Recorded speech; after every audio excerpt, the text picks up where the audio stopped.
So what if everything you thought you knew about infidelity was actually, well, mostly wrong? Uh, Today we're doing a deep dive into a topic that it really touches so many lives. And we're bringing you some genuinely surprising research-backed insights that honestly challenge a lot of common assumptions. that's right. Our mission here is to unpack M. Gary Newman's book, The Truth About Cheating, Why Men Stray and What You Can Do to Prevent It. We really want to pull out the most important bits of knowledge and, give you some actionable insights. It's not about assigning blame. Hmm. It's about helping you navigate and maybe even strengthen your relationships. And what's really compelling is that this isn't just someone's opinion, right? The book is based on a pretty significant study. 200 men. Exactly. 100 who had cheated and 100 who hadn't. Huh. So a comparison group. And this allowed the author to look at different indicators and gather, get this, a massive 25,500 individual responses. Yeah, 25,000. That's a lot of data. It really is. And it mirrored the cultural, ethnic, and racial diversity of the U.S. population, too. Pretty robust. Okay, so let's unpack this. A really common idea, you hear it all the time, is that men cheat because they're just, wired for sex with lots of women. Always looking, always fantasizing. Yeah, that old biological argument, it's almost like a given for some people. But the author's research, it uncovered something truly fascinating that kind of shifts that perspective. Okay, I'm intrigued. What did it find? Well, get this. 69% of the men who actually cheated never thought it was even a possibility for them. Wait, 69%? Seriously? They never saw themselves doing it? Never, which really suggests it's far less about some inherent, uncontrollable wiring. Right. And much more about circumstances, underlying issues in the marriage that maybe creep up on them. That completely shatters that wired for it myth, doesn't it? Wow. So it's more nuanced, maybe even preventable. Which leads us to the core drivers. If it's not just biology, what is it? Another big belief is that men stray for someone, well, prettier. What about that? Okay, this is where it gets really, really interesting. The research showed only 12%, just 12% of cheating men felt the mistress was more physically attractive than their wives. Only 12%. So you're saying 88% felt their wives were just as attractive, or even more so. Exactly, 88%. So, while looking after your appearance is great for lots of reasons, it's clearly not the main thing preventing infidelity. The data just doesn't back that up. Okay, so if it's not primarily about chasing physical upgrades, what is the driving force then? Well, the research consistently points towards the emotional connection, or the lack of it. The number one way the other woman was different. She made him feel wanted, loved, and appreciated. That specific feeling was cited by 28% of the men. Wanted, loved, appreciated. That feels huge. That's about core emotional needs. Is there an example in the book that kind of brings this home? Oh, absolutely. Take Jason's story. He felt he'd stopped getting those loving gestures from his wife, right? An emotional gap opened up. Then Cheryl, an attorney working next door, appeared. And Jason said something really telling. He said, and I'm kind of paraphrasing, Cheryl wasn't prettier, not better, not classier, none of that. Okay. Cheryl just liked to please people. She knew how to make you like her. And crucially, she made him feel sexy, accomplished, and she respected his work, his legal knowledge. Wow. So it wasn't about her looks or status at all. It was those maybe small but consistent acts of appreciation and respect filling that void. Exactly. It highlights how powerful that feeling of being seen and valued is. And this, interestingly, connects to sex, too. How so? Well, only 8% of the cheating men said sexual dissatisfaction was the primary issue in their marriage. Which sounds low, right? Yeah, surprisingly low, given the stereotypes. And this is but a striking 68% said sex with the mistress was much different physically. Whoa, 68%. That's a huge difference. So if it wasn't about primary dissatisfaction, and it wasn't about looks, how was it so different? What's the book saying there? It strongly suggests that the emotional part of the affair relationship likely created a, quote, better sexual relationship. Ah, okay, so the emotional connection, or maybe just the lack of stress in history. Precisely. It could be driven by feeling that lack of appreciation at home, or just the, simpler, less complicated dynamic of the new relationship. It allowed the sex to feel better, even if the primary driver wasn't sex itself. That makes a lot of sense. The emotional climate impacts everything. Okay, so if we know this, what does the book say about prevention? It talks about warning bells, right? Signals. Yes, clear signals. And importantly, these aren't just signs and affairs happening, but often precursors. Things you might notice before it starts, giving you a chance to, intervene. Like what? What are the big ones? One of the most common, spending more time away from home. 55% of the men reported doing this before they started cheating, and it jumped to 61% during the affair. So it's not just work stuff necessarily. They start finding extra times to slip away. Exactly. Finding excuses, new hobbies, working late more often than usual. And it's not just time, right? Money comes into it too. Definitely. Changes in financial behavior. The book mentions Stephanie's husband. He suddenly started questioning her spending, making demands about money. Ah, and then she found out. Yeah, later discovered he was actually diverting money to his mistress. It's a classic, sadly. Devastating. What else? Other signals can be increased criticism or starting more fights.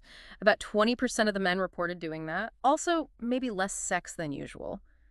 Or sometimes, weirdly, unexplainable gifts for the wife. Gifts. That seems counterintuitive. It can be guilt, Hmm. overcompensating, trying to, smooth things over subconsciously, perhaps. Okay, so if you notice these signals, what does the book suggest? What's the practical step? Well, the quick action program in the book suggests asking yourself, is my husband spending more time away? And then the crucial follow-up is, okay, what can I do to make him want to spend more time at home? So it's about shifting the dynamic at home, making it more appealing, maybe calmer, more appreciative. Exactly. Making home a place he doesn't feel the need to escape from, a place he feels. Well, good. That makes sense. It's proactive. Okay, we've talked about what doesn't primarily cause cheating. Let's flip it. Let's understand the male psychology a bit more, according to the book. It gives 3 keys to connection. Yes, 3 keys that can really help bridge understanding. The first one is, winning is everything. Winning. How does that play out in a marriage? Well, men are often, socialized to find the winning edge, to succeed. If a man feels like he just can't win in the marriage, maybe he's constantly criticized, feels like nothing he does is right. He feels inadequate. Yeah, he might just emotionally check out, compartmentalize or distance himself. If he tries and his wife is still critical, he gets that never good enough feeling, and eventually he might just stop trying. I remember a quote, something like, "There was nothing about me she liked. Why bother changing? I just couldn't win." That feeling must be incredibly demotivating. Exactly. And that lack of feeling like a winner at home can make validation elsewhere seem appealing. It's a basic human need, really, to feel competent and valued. Okay, that's key number 1. What's the second? Second key, men compartmentalize emotions. This is a big one. They're often taught, from boyhood really, to think, not feel, to put emotions on the back burner. Like the old boys don't cry stuff. Sort of, yeah. They might be perfectly capable of showing empathy or support for, say, teammates or work colleagues, but expressing vulnerability or complex emotions in an intimate relationship, that can be much harder. And women can sometimes take that personally, like it's about them. Right, like he doesn't care as much. When really it's more about how they're trained to process. The book uses that analogy. You hurt, kid? No, then get the hell out there and play. They want to be there often, but they manage emotions very differently. That's so important to understand. It explains a lot of miscommunication. Okay, and the third key. The third key is that generally, men don't like to complicate things. They often prefer quick answers, clear solutions, and then move on. Fix-it mode. Kind of, yeah. Which means if you need emotional support or understanding, you might need to be really clear. The book says you might need to draw him a map. Don't expect him to pick up on subtle hints. Okay, so how do we draw the map? How do we clue him in effectively? The book gives some really practical tips, like help him understand exactly what you're looking for. Say explicitly, I don't need advice right now. I just need you to understand. Got it. Be direct. Yeah. You could even suggest he ask himself, how does my wife feel in this situation? And give him actual phrases he can use, like, I understand how angry you are, or I get why you're sad. Concrete tools. And little things too, right? Like, tell him not to look at his phone when you're talking. Yes. Or give him the phrase, tell me more, as a simple way to show he's listening and engaged. And if you need a hug, ask for it. Don't just assume he knows. It sounds almost like giving him instructions. Yeah. Does that kill spontaneity? The book argues no. It actually empowers him. You're reassuring him that knowing how to please you, how to connect with you, helps him win you over. It gives him the tools to succeed in the relationship, which usually is what he genuinely wants. Giving him the playbook to win at home. That connects back to the first key. Okay, so we've looked outward at signals and inward at male psychology. But the book also looks inward at our own minds, right? Yeah. With its inner voice recognition formula. Yes, this is a really powerful part of the book. It's about self-awareness. Basically, our brains constantly fill in the gaps in situations based on our personal history, our past experiences.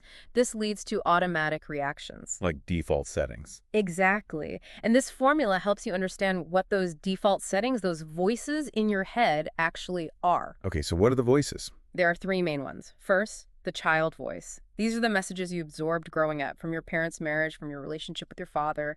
What did you learn about love, sex, relationships, gender roles back then? Right, the early programming. What's next? Second, the society voice. This comes from friends, maybe siblings, media, culture. What messages are you getting from outside about what your marriage should be like, how you should act as a wife? Okay, parents and society. And the third. The home voice. These are the immediate pressures and messages from your current home life, maybe from your kids, the daily stresses, the routines. How does that environment influence your reactions in your marriage? Child, society, home. Got it. So how does knowing these voices help? What's the insight change part? The insight change is the conscious moment where you recognize which voice is talking in a particular situation, and then you choose which voice you actually want to listen to. It allows you to create your own voice, make intentional choices, instead of just running on those old automatic programs. Can you give an example? How does this work in practice? Sure. Take Cindy's story from the book. Her child voice, based on watching her mom put her dad down, told her, "Don't appreciate your husband, keep pushing him." Ouch. Learned pattern. Yeah. And her society voice, maybe friends who complain about their partners echoed that. But her home voice, maybe feeling the warmth when she did connect with her husband, suggested, give him lots of hugs and kisses. Her insight change was realizing the negative pattern and consciously choosing to activate that positive home voice, to be appreciative. I see. Making a deliberate shift away from the learned negativity. What about Catherine's story? That sounded different. Catherine's was more about intimacy. Her child voice was shaped by a cheating father and maybe hearing about her brother's conquests. It made sex feel kind of demeaning to her. So a negative association from childhood? Right. Her society voice friends who seemed to enjoy sex, she kind of dismissed that as not relevant to her. And her home voice, an open-door bedroom policy, no real privacy, so no space for intimacy anyway. Okay, a real block there. What was her insight change? She realized how her past, her child voice, had poisoned her view of sex. Her insight change was to consciously decide to listen to her society voice, for once the one that suggested sex could be enjoyable, and to embrace self-pleasure, take charge of her own needs, and create intimacy despite the home voice challenges. Taking control back. That's powerful. And the really empowering part of this whole formula is realizing that while you can't change your child voice history, Right, your past is your past. you can actively change your society and home voices. You can choose different friends, consume different media, change the culture and routines in your home to better support the marriage you actually want. That gives you agency. You're not just stuck with the default settings. Okay, let's shift gears slightly, though it's all connected. Let's talk about sex and intimacy more directly. The book makes the point that it's not just about his pleasure, right? Absolutely. It's often assumed sex is mainly about the man's physical need. But the book really emphasizes that women's pleasure is crucial, not just for its own sake, but for increasing overall sexual frequency and desire in the relationship. Many women report needing more, hugs, cuddling, foreplay than their husbands typically initiate. The emotional buildup matters. And it gets specific about female orgasm too, doesn't it? It does. It points out something many people might not realize. The vast majority of women figures range from 50 to 75%, depending on the source. That high. Yeah. They don't typically reach orgasm through vaginal intercourse alone. The clitoris is key. It has the most nerve endings. So the actionable advice there is? Use clitoral stimulation before during intercourse. Wow. And crucially, focus on your needs being met before he climaxes. It needs to be about mutual satisfaction. Leveling the playing field, so to speak. Exactly. And that relates to timing, too. Men usually orgasm much faster, like 1 to 7 minutes. Women often take longer, 12 to 20 minutes. Big difference. Huge. So the book advises finding ways to bridge that gap to ensure both partners are satisfied. It requires conscious effort and communication. Makes sense. But beyond the mechanics, there's the challenge of just finding time for intimacy, Right. especially with kids and busy lives. Oh, definitely. It often feels like the last priority or even feels guilty somehow. But the book stresses that adult partners need that interactive time just for them, away from the daily grind. So what does it recommend? How much time? It suggests a minimum of 45-minute periods a week, uninterrupted time together. 4 times 45 minutes. What do you do in that time? Deep talks. Doesn't have to be. It could be fun, light conversation, just hanging out, listening to music. The point is connecting without pressure or interruption. Not every interaction needs to be heavy. Okay, that sounds manageable. And then there's the date night thing. Yes, the sacred weekly date night. Minimum 2 hours, just the two of you, same night every week if possible.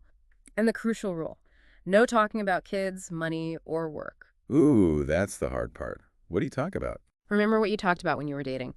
Dreams, ideas, hobbies, fun stuff.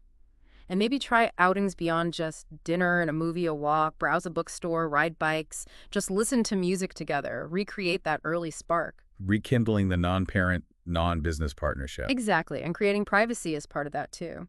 Simple things the book suggests. Lock the bedroom door at night. Seems obvious, but maybe gets lost in family life. Totally. Or turn on some music or the TV during lovemaking if you're worried about being overheard. Reduce that anxiety.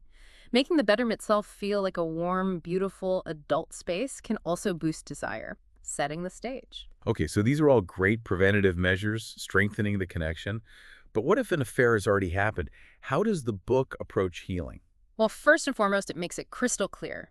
Healing cannot happen unless the person who cheated is actively involved and shows genuine remorse. Not just saying sorry. No. If he just apologizes, blames a midlife crisis, or says all men cheat, the book says that's a terrible sign. There's no real ownership there. Makes sense. But what about the partner who was cheated on? What's their role in healing, according to the book? It's tricky territory, avoiding blame. It is tricky, and the book is clear. It's not blaming the victim. But it does state that, as the person who is cheated on, you likely need to acknowledge that the marriage probably had issues before the affair. Things weren't perfect. So your role in healing involves looking honestly at what you can change to help build a stronger, better marriage moving forward. Again, not excusing the affair, but rebuilding the foundation. Taking some ownership of the relationship dynamics, even as the injured party. And related to that, recognizing effort. The book says love is in the effort. It's vital to acknowledge when your husband is trying, even if it's not perfect. Constantly saying it's not good enough can just make him give up. Hope fuels change. Okay. And what about honesty moving forward? A strict no-lie policy. Radical honesty is essential for rebuilding trust. Patricia's story illustrates the struggle with this. Her child voice, parents told white lies, and society voice, friends gossiped but pretended, made her uncomfortable with total honesty. Old habits die hard. Right. But her home voice, seeing her husband be honest, wanting her kids to learn truthfulness, guided her to embrace it as necessary for real healing. And communication during healing. The book talks about asking the right questions and avoiding others. Yes. For understanding context and future prevention, it's okay to ask things like, who was she? How did you meet? How long did it last? Is there any future contact planned? Who else knew? What was going on in your head? Questions that help understand the why and the how for prevention. Exactly. But, and this is crucial for your own sanity, the book strongly advises avoiding questions that elicit graphic, tormenting details. Like specific sexual acts, Yeah. where they went. Those details create mental images that can haunt you, especially during intimacy later on. The book says the more details you know, the more difficult it will be for you to love your spouse. The focus needs to shift to the present commitment, not the painful specifics of the past betrayal. Protecting your own mental space to allow healing. That's wise. Finally, what about therapy? What role does it play? The book's take is that while therapy is hard couples, therapy often feels like a last resort. Yeah, people often wait too long. Right. But good therapy can't hurt. That's the emphasis. So if your husband suggests it, the advice is go. Don't be like Maria in the book, who refused because she was scared of being blamed and they ended up divorcing. And if the therapist seems to be excusing the behavior, Address it directly. Question their approach. Maybe they're not the right fit. Find someone else. and it's not just for crises, right? The study found something interesting about faithful men and therapy. Yes. Faithful men in the study actually use therapy more often and before any major crisis like cheating occurred, which suggests it's really valuable as a preventative tool or for early intervention. Don't wait until everything's falling apart. Be proactive with relationship health, like physical health. Exactly. And when looking for a therapist, ask direct questions on those initial calls.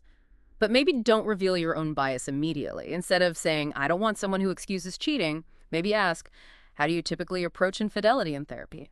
See what they say. Get a feel for their approach without leading them. Right. Find the right chemistry. And definitely seek referrals from trusted sources, other couples, your doctor, people you respect. Okay, wow. We've covered a lot. So we try to distill this deep dive. What are the absolute key takeaways for cultivating a stronger, more faithful marriage based on this research? I think it boils down to maybe 4 crucial areas. First, really prioritizing appreciation, feeling wanted, those thoughtful gestures, the emotional core. Second, actively working on a fulfilling sexual life for both partners, understanding the differences and needs. Third, staying involved and interested in your husband's world, his work, his friends, his hobbies, showing you care about his life outside the marriage too. And fourth, maybe overlooked but vital, taking time for your own self-care, your own energy, so you have something positive to bring to the relationship. That's a great summary. Emotional connection, fulfilling intimacy, shared involvement, and self-care. So here's a final thought for everyone listening. We learned our brains kind of fill in the gaps based on our history, those voices, and we learned that love is in the effort. So if you were to actively identify just one voice from your past or society that might be holding your relationship back right now, and identify one small effort, one small positive action you can make this week based on what we've discussed, what new reality could you start writing for your marriage? Just something to think about.